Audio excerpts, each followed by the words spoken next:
Halo, Assalamualaikum semuanya, Sobat Ambis dimanapun berada. Sudah lama Kak Ade kembali lagi sama teman-teman semua di sini untuk kita membahas soal-soal OSN. Mumpung sebentar lagi teman-teman bagi yang lolos OSN tingkat nasional, selamat buat adik-adik. Kalian sudah hebat sampai tingkat provinsi. Bagi yang belum lolos, tapi bagi yang lolos, selamat untuk adik-adik. Sebentar lagi teman-teman akan melaksanakan persiapan OSN di Bogor tahun 2023. Nah, teman-teman semuanya, kita akan membahas ini soal yang semakin kompleks dan juga semakin complicated untuk OSN jenjang tingkat nasional, di mana kita akan coba pada kesempatan kali ini kita akan berlatih terkait dengan beberapa soal, 5 soal yang mungkin ini bisa menjadi ajang teman-teman untuk mempersiapkan OSN tingkat nasional. Nah, seperti yang teman-teman lihat di sini ya, bahwasanya soal OSN itu dia sangat menarik ya, bagi semakin bertambah jenjang dari kabupaten kota, provinsi hingga nasional, semakin tingkat kesulitannya semakin lumayan begitu ya. Nah, ini diharapkan jika teman-teman bisa mengerjakan soal ini, apalagi dalam waktu singkat, kalian menjamin gitu, bukan menjamin, kalian berharap adik-adik di sini lolos ke tingkat nasional, bahkan bisa internasional dan mendapatkan medali di tingkat nasional. Nah, teman-teman semuanya, ini soal menarik, beberapa soal pilihan untuk jenjang OSN tingkat nasional tahun 2023. Soal pertama kita lihat pada saat kurva produk rata-rata mengalami penurunan. Jadi kalau misalkan kita tahu ini soal terkait dengan teori perilaku produsen, pada saat produk rata-rata berarti average produk mengalami penurunan, maka kurva bla bla bla bla. Nah, di sini ada beberapa opsi. Pertama adalah produk total juga menurun, produk total maksimum, produk marginal meningkat, produk marginal juga menurun, ataupun produk marginal sama dengan nol. Nah, untuk menjawab soal ini terkait dengan production, kita tahu ada beberapa kurva yang digunakan nanti. Selain AP juga ada total production, juga ada namanya marginal production yang kita singkat dengan ETP dan MP. Teman-teman sudah tahu ya. Tadi sudah disinggung sini produk marginal berarti MP, kemudian total produk berarti TP gitu ya. Nah, untuk soal nomor 1 ini sangat gampang kita jawab adalah D. Produk marginal juga menurun. Nah, di sini akan linear. Kenapa jawabannya adalah D? Nah, kita bisa menggambarkan nih adik-adik semuanya.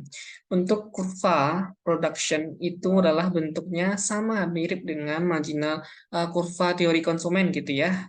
TP kalau di sini ganti dengan total utility TU gitu ya. Ini adalah uh, average utility tapi jarang dipakai. Di sini adalah marginal utility. Nah, untuk total production di mana di sini kita lihat ketika soalnya adalah saat AP atau rata-rata produksi yang dilakukan oleh produsen itu turun downward sloping gitu ya. Nah, kita lihat di sini kurva AP atau kurva rata-rata produksinya. Pada saat kurva AP turun, nah kapan sih saatnya ketika awal produksi 1 meningkat, 2 juga meningkat, di sini 3. Nah, mulai pada saat production keempat, dia rata-rata, oh ya, mohon maaf ini MP ya, di sini nih adik-adik. Nah, pada saat 6 ya, ini kurva MP ternyata. Di sini ya, bisa teman-teman lihat, ini saat memproduksi 6, maka average produknya turun. Nah, kita lihat di sini apakah ketika AP turun dari 5 ke 6 gitu ya. 5 di sini maksudnya jumlah produksinya berapa gitu ya. Ketika menggunakan tenaga kerja 5, produksinya meningkat. Di sini ternyata ketika menambah jumlah tenaga kerja menjadi 6, produksinya turun. Nah, rata-rata produksinya turun. Nah, kita bisa melihat di sini ternyata total produksinya gimana kalau kita tarik garis lurus ke atas. Wah, ternyata dia masih meningkat di sini. Dari 33 menjadi mungkin 36. Berarti jawaban untuk soal nomor ini belum tentu ketika AP turun, produk total juga meningkat maksimum, bukan gitu ya. Nah, jadi kita lihat jawaban yang tepat itu adalah D gitu ya. Produk marginal juga turun. Nah, kenapa? Karena AP ini sangat linear dengan MP. Nah, coba kita lihat di sini adik-adik. Ketika di sini pada saat 6 ya, tenaga kerja yang digunakan, AP-nya turun. Nah, otomatis MP juga turun. MP duluan lebih turun dari AP. Jadi marginal produksi ini lebih dulu, maaf, turun. Selanjutnya baru AP yang turun. Nah, awalnya yang mengalami penurunan itu adalah marginal product karena ketika penambahan kita tahu hukum produksi gitu ya. Di sini nanti ketika semakin lama penggunaan tenaga kerja semakin banyak maka pertambahannya efektivitas dari tiap kerja itu akan turun gitu ya. Sehingga MP lebih dulu turun dibandingkan AP. Nah, otomatis ketika AP sudah turun, MP lebih dulu turun. Berarti jawaban yang tepat adalah D. Produk marginal juga menurun. Nah, produk marginal nol belum. Di sini dia. Nah, ketika awal turun, MP lah sudah lebih dulu turunnya dibandingkan dengan average product. Begitu kita menganalisa kurvanya. Dan ini kurvanya adalah kurva terkait dengan bagaimana kita bisa mampu menganalisis antara AP, MP, dan TP. Yang tiga, kurva ini yang kita bahas dalam perilaku produsen. Nah, begitu ya adik-adik. Cukup gampang soal nomor satu ini ya. Tapi kalau bagi yang apa namanya belum ingat, nah ini harus diingat kurvanya. Nah, mari kita lanjutkan soal nomor 2. Nah, soal nomor 2 ini untuk mengurangi biaya sosial monopoli. Nah, inilah satu kelemahan dari monopoli itu dia dapat biaya social cost yang lumayan besar.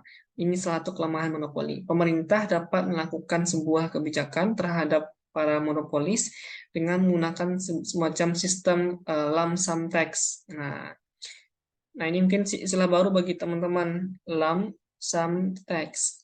Di sini intinya adalah lump sum, pajak yang dikenakan tapi tidak mengubah porsi dari biaya pajak yang diberikan ataupun dikenakan kepada masyarakat.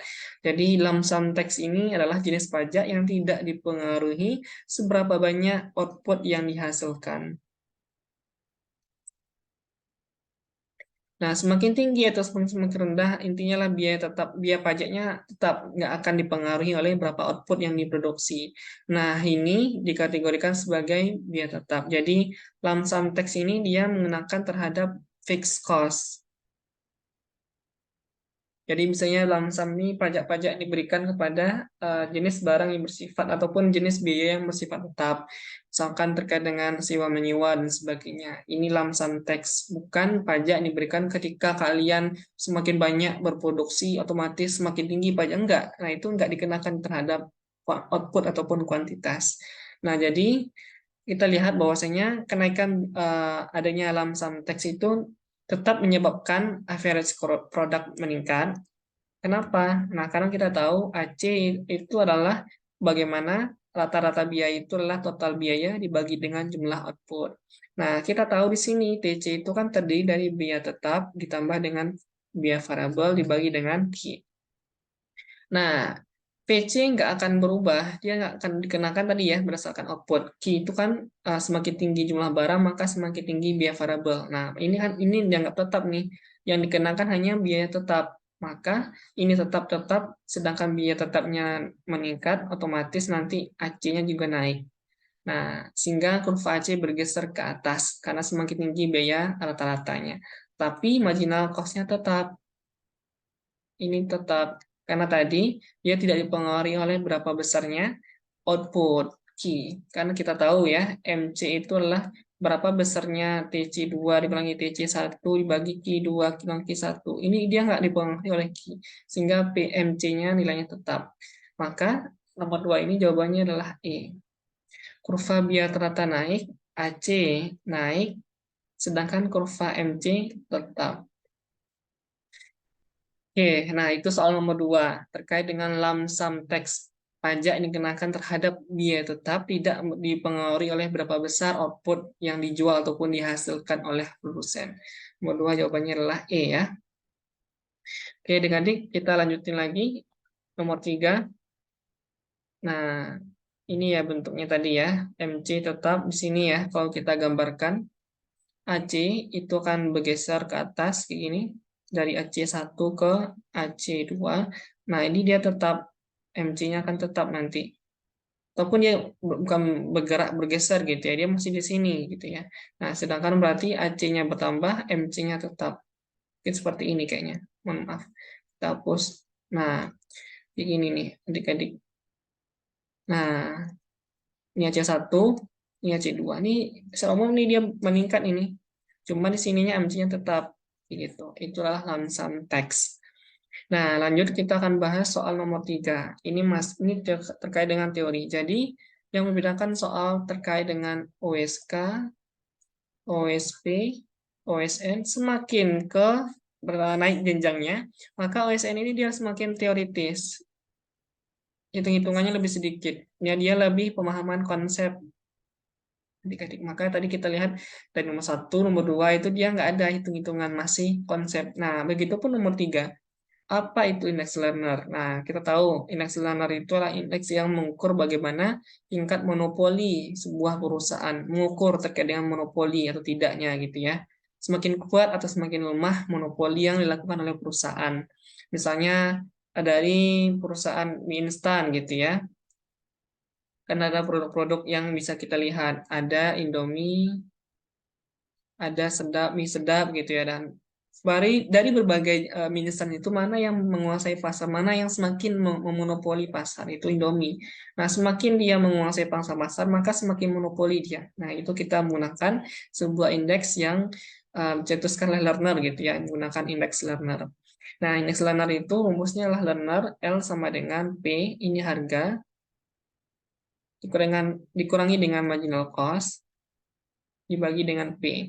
Maka jawaban yang tepat adalah A. Pada oligopoli lebih besar dibandingkan dengan pada perusahaan persaingan monopolistik. Nah, kita lihat dihitung dengan menggunakan rumus P kurang MC dibagi MC. Ini salah, mestinya adalah dibagi P gitu ya. Perusahaan pada persaingan sempurna besarnya di antara 0 sampai 0,5. Kalau dia perusahaan persaingan sempurna, nilai learner-nya 0. Kalau monopoli 1. Jadi, learner index ini rentangnya dari 0 hingga 1. 0 pasti pasti pasar pesanan sempurna, 1 dia pasti monopoli. Ya di antara ini dia bisa oligopoli, monopolistik dan seterusnya. Nah, ini B salah, C salah, D ukuran untuk mengetahui kemampuan perusahaan dalam memperoleh laba bukan. Jadi indeks learner ini bukan indeks yang digunakan untuk mengetahui profitabilitas, tetapi indeks yang menggunakan seberapa besar penguasaan pasar oleh satu perusahaan. Nah, yang E adalah ukuran untuk mengetahui kemampuan perusahaan dalam menentukan tambahan biaya yang disebabkan oleh enggak. Ini efisiensi bukan indeks learner. Jawaban yang tepat adalah A. Nah, kenapa oligopoli dia lebih besar monopolinya? Karena kita tahu oligopoli ini dia hanya terdiri beberapa. Semakin sedikit jumlah produsen, maka semakin monopoli dia. Nah, karena oligopoli ini beberapa, maka memiliki kekuatan yang lebih besar monopolinya dibandingkan monopolistik. Sedangkan kita tahu monopolistik ini jumlahnya lebih besar perusahaannya, produsennya dibandingkan dengan oligopoli. Jadi jawaban yang tepat nomor 3 ini adalah A. Oke, teman-teman semuanya. Kalau berarti dari segi indeks learner ya, oligopoli nilai learnernya lebih besar ya dibandingkan dengan monopolistik. Kayak gitu. Oke, kita lanjutin soal nomor 4.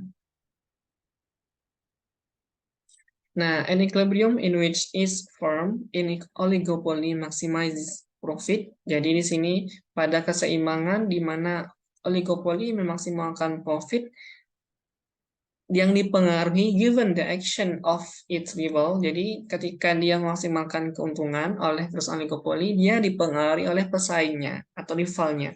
Ini kita sebut sebagai teori lagi namanya Nash equilibrium.